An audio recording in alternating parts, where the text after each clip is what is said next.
आसमान लालिमा से भरा है। सूरज मुस्कुराते हुए, अरे भाई चांद, जरा ये तो बताओ, जब भी तुम आते हो तो कोई तुम्हारा स्वागत क्यों नहीं करता? ना कोई पूजा, ना कोई प्रणाम।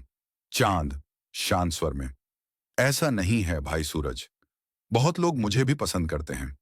मैं भी तो रात में अपनी ठंडी रोशनी से दुनिया को रोशन करता हूं। सूरज थोड़ा अहंकार से, हाँ हाँ, लेकिन मेरे आने पर तो पूरी दुनिया सूर्य नमस्कार करती है, धूप में खेतों में काम करती है। मेरे बिना कोई कुछ नहीं कर सकता। और तुम्हें कोई देखता तक नहीं। चांद थोड़ा उदास होकर, तुम्हारी बातों में सच्चाई तो है, लेकिन याद रखना, हर चीज की अपनी जरूरत होती है। पास में खड़े गांव वाले ये बातचीत सुन रहे हैं।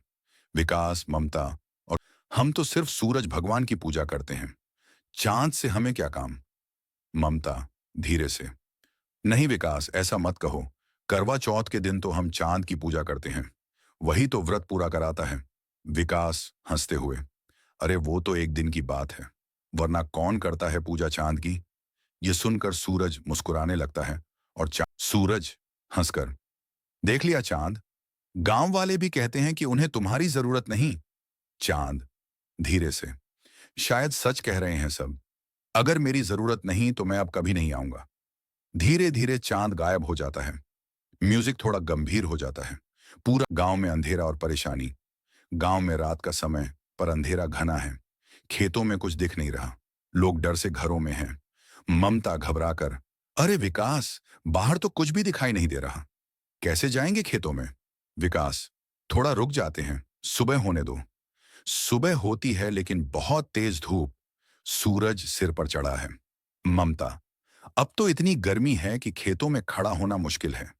दिन पर दिन बीतते जाते हैं, सूरज कभी ढलता ही नहीं, रात आती ही नहीं, बच्चों को नींद नहीं आती, फसलें सूखने लगती हैं। विकास थककर, हे सूर्य देव, अगर आप रात को भी ऐसे ही चमकते रहेंगे तो हम सब जल जाएंगे।